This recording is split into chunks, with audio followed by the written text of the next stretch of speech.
జై జై సద్గురు స్వాముల వారికి జై. శ్రీ బ్రహ్మానందగిరి సద్గురు స్వాముల వారికి జై. బ్రహ్మ విద్యా మహోదధి పూర్వార్ధము. ఈ గ్రంథ రచయిత శ్రీమత్ పరమహంస పరివ్రాజికాచార్యవర్య జగద్గురు శ్రీ బ్రహ్మానందగిరి స్వాముల వారు నిన్నటి భాగంలోని ఏమన్నారంటే, నాయన నువ్వు కనుక ఒక్కసారి ఆత్మ ఆనందం అనుభవించావనుకో, ఇక మళ్ళీ నీవు ఈ విషయ భోగములనే దాని ఎంబటి పడవో. ఇందుకు నీకు ఒక దృష్టాంతం చెప్తాను, వినమని చెప్తున్నారు. చీమ కథ అనమాట. ఒక అరణ్యంలోని ఒక చీమ 2 గుడ్లు పెట్టి పిల్లలు చేసింది. ఆ పిల్లలు కొంచెం పెద్దవయ్యాక తల్లి చీమ చనిపోయింది. అప్పుడు ఆ పిల్లలు 2 ఆహారం కొరకు ఏం చేశాయంటే, అది ఒకవైపుకి ఇది ఒకవైపుకి వెళ్ళి వెతుకుతున్నారు. అప్పుడు ఒకదానికి ఏమైందంటే చక్కెర పర్వతం దొరికింది, రెండవ దానికి ఉప్పు పర్వతం దొరికింది. ఇక ఈ ఉప్పు కొండను చేరినటువంటి చీమ ఏం చేస్తుందంటే ఆ ఉప్పునే తినుకుంటూ అక్కడే అలా గడుపుతుంది. కొంతకాలం గడిచిన తర్వాత ఒకనాడు అది ఏం చేసిందంటే, అసలు నా సోదరుడు ఏమయ్యాడో ఎక్కడున్నాడో వెతికి ఒకసారి చూసి వస్తానని మనసులో అనుకొని బయలుదేరింది. దానికి దారి బట్టి ఇంకేం చేసిందంటే ఒక లవణ కాండాన్ని నోట ఖర్చుకొని పట్టుకొని బయలుదేరింది. అలా వెతుకుతూ ఉండగా ఆ చక్కెర పర్వతం దగ్గరికి వెళ్ళేటప్పటికి అక్కడ తన సోదరుని చూసి, ఆహా ఎంత బాగా ఉన్నాడు, బాగా బలిష్టంగా ఉన్నాడు, బాగున్నాడు, ఈడేం తింటున్నాడని ఆలోచించి, సోదరా తినడానికి నీకెక్కడ ఏ పదార్థాలు ఉన్నాయి, నువ్వు దేనిని తినడం వల్ల ఇలాగా బలిష్టంగా ఉన్నావు, పుష్టి కలిగి ఉన్నావు, సంతోషంగా ఉన్నావు అని అడిగింది. అందుకు ఆ పంచదార కొండ మీద ఉన్నటువంటి చీమ ఏం చేసిందంటే, నేను ఎల్లప్పుడూ ఇక్కడే ఉన్నాను సోదరా, ఇక్కడ పంచదార తింటూ ఉన్నాను, అది చాలా మధురంగా ఉంది, దాన్ని తినడం వల్ల నేను తృప్తిని పొందుతున్నాను, అలాగే పుష్టి కలిగి ఉన్నానని చెప్పింది. ఆ మాటలకు ఆ లవణ పర్వత సేమ ఏం చేసిందంటే, అవునా నేనెప్పుడూ కూడాను చక్కెర తినలేదు, ఇంతవరకు దాని పేరు కూడా వినలేదు, నీ మాటలో వినడం వల్ల నీ శరీర సౌష్ఠమును చూడడం వల్ల నాకు కూడా చక్కెర తినాలని కోరిక కలిగింది, అది ఎక్కడుందో నాకు త్వరగా చెప్పు అని అడిగింది. అది విన్న ఆ చీమ ఏం చేసింది, మనం ఇప్పుడు ఆ పర్వతం మీదే ఉన్నాము అని చెప్పింది. ఇక నువ్వు ఎంత తింటావు అంత తినొచ్చు అని చెప్పింది.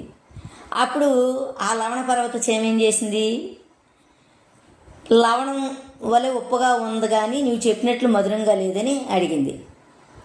అప్పుడు అది విన్నటువంటి చీమ ఏం చేసిందంటే, ఇది చక్కెర పర్వతం మీద ఉన్నప్పటికి దీని విధానం దీనికి తెలియడం లేదు అని దానికి కిందకే పైకి చూసి, ఓహో అయితే దాని నోటిని ఉప్పు లవణం కరుచుకొని వచ్చింది కదా, దాన్ని విడిచిపెట్టలేదని చెప్పి ఆలోచించి, నువ్వు నీ నోటి అందున్నటువంటి ఆ లవణ ఖండాన్ని విడిచిపెట్టామనుకో, నీకు అప్పుడు ఈ మాధుర్యం తెలుస్తుంది, దాన్ని విడిచిపెట్టని చెప్పింది. అప్పుడు వెంటనే దాన్ని విడిచిపెట్టి అది తిన్నది. తింటప్పటికీ అది ఎంతో మధురంగా ఉండడం వల్ల అది కూడా అక్కడే ఉండిపోయింది. ఇక దాని మాధుర్యం ఏంటి తెలిసిందనమాట.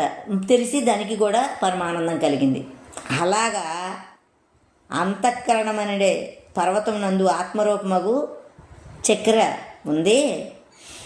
నీవు విషయవాసంలో పడిపోయి ఆ విషయవాసంలోనే లవణఖండాన్ని ధరించి ఉన్నావు కదా, ఉండడం వల్ల ఆత్మరూపమైనటువంటి చక్కెరతో నిండి ఉన్న అంతఃకరణం పర్వతం పైన ఉన్నప్పటికీ కూడాను నీకు ఆత్మానంద రూపమగు ఆ చక్కెర లభించుకున్నది నాయన. విషయవాసన రూపమగు లవణఖండాన్ని నువ్వు సంపూర్తిగా విడిచావనుకో, నీకు వెంటనే ఆత్మానంద రూపమగు పంచదార లభిస్తుంది అని చెప్పాడు.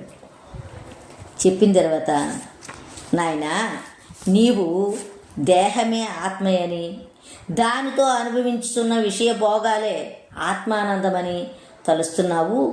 ఇక నీకును పశువునకు భేదమేమి?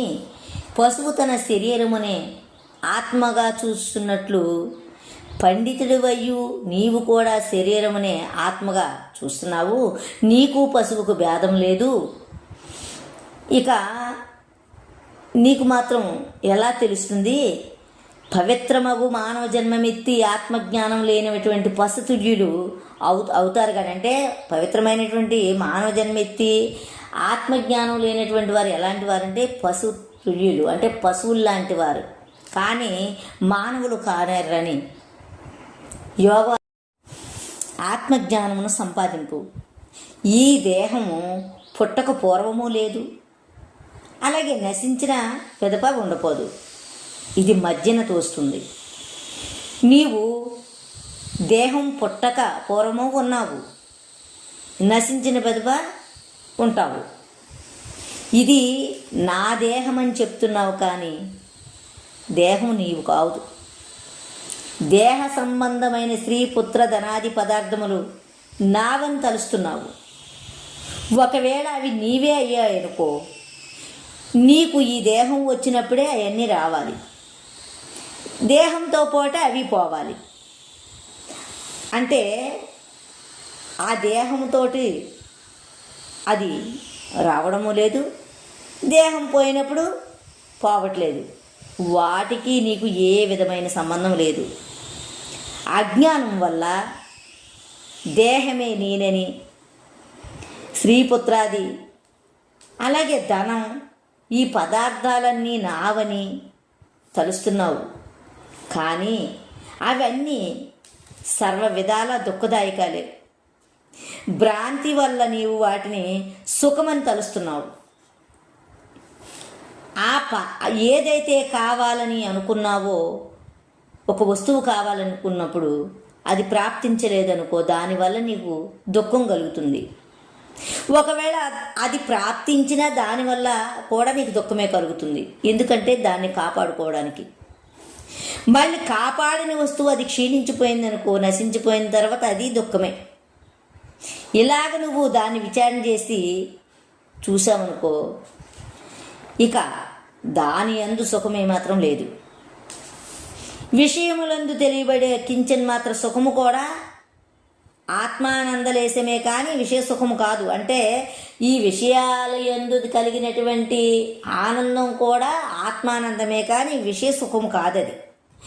వాని యందు సుఖమే ఉన్నచో, ఒకవేళ విషయాల యందు, ఆ కోరబడే వస్తువుల యందు దానివల్ల సుఖం ఉందనుకో, మహారాజులు అలాగే మహర్షులు అలాంటి వారందరూ కూడా ఎందుకు అవి కాదని వదిలిపెడతారు? అన్ని విధాలా కూడా దుఃఖమే కలుగుతుందని విచారించి వాళ్ళు వాటి అన్నిటిని కూడా సంపూర్ణంగా విడిచిపెట్టారనమాట. ఇందుకు దీనికి ఒక కథ చెప్తాను. అయితే ఇప్పుడు చాలా సమయం అయిపోయింది కాబట్టి మళ్ళా రేపటి భాగంలోని ఈ కథను మనం విచారణ చేద్దాం. సరే, ఇంతటితో ముగిస్తూ సెలవు తీసుకుందాం. జై జై సద్గురు బ్రహ్మరాజ్.